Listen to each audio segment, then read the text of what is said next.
and to belittle those of their enemies. The Incas told the Spaniards that it was they, the Incas, who had brought civilization to the region, and that their conquests were inspired and sanctioned by the gods. The truth, however, was otherwise. The Incas had actually been preceded by more than 1,000 years of various kingdoms and empires. Inca oral history was thus a combination of facts, myths, religion, and propaganda. Even within the Inca elite, divided as they often were by different and competitive lineages, histories could vary. As a result, early Spanish chroniclers recorded more than 50 different variations of Inca history, depending upon whom they interviewed.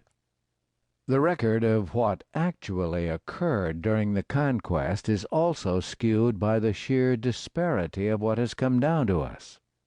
Although we now have perhaps 30 contemporaneous Spanish reports of various events that occurred during and within 50 years of the initial conquest, we have only 3 major native or half-native reports during the same period: Titu Cusi, Felipe Guaman Poma de Ayala, and Garcilaso de la Vega. None of these 3 chronicles, however, were written by native authors who had personally witnessed any of the events during the critical first 5 years of the conquest.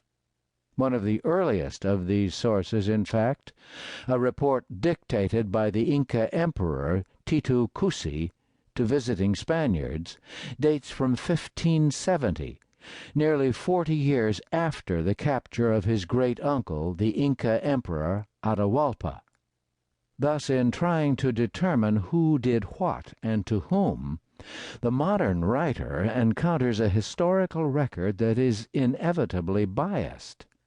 On the one hand, we have a pile of Spanish letters and reports, and on the other we have only 3 indigenous chronicles, with perhaps the most famous of them, by Garcilaso de la Vega, written in Spain by a half-native writer who published his chronicle more than 5 decades after he'd left Peru. Of the Spanish records that have survived, there's a further barrier in trying to determine what happened. The Spaniards wrote most of their early reports in the form of documents called probanzas, or relaciones, which were largely written in an attempt to try and impress the Spanish king. The authors of these documents, often humble notaries temporarily turned conquistadors, were well aware of the fact that if their own exploits somehow stood out, then the king might grant them future favors, rewards, and perhaps even permanent pensions. The early writers of the Spanish conquest, therefore, were not attempting necessarily to describe events as they actually occurred, but were more inclined to write justifications and advertisements about themselves to the king.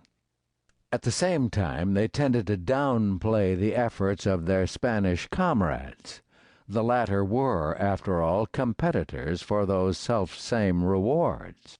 In addition, Spanish chroniclers often misunderstood or misinterpreted much of the native culture they encountered, while they simultaneously ignored and or downplayed the actions of the African and Central American slaves the Spaniards had brought along with them, as well as the influence of their native mistresses.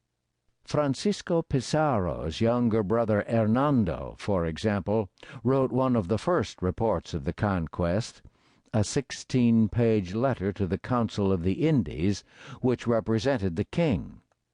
In his letter, Hernando mentioned his own accomplishments repeatedly, while mentioning the exploits of only one other Spaniard among the 167 who accompanied him, those of his elder brother Francisco. Ironically, it was these first, often self-serving versions of what had occurred in Peru that became instantaneous bestsellers in Europe when they were published.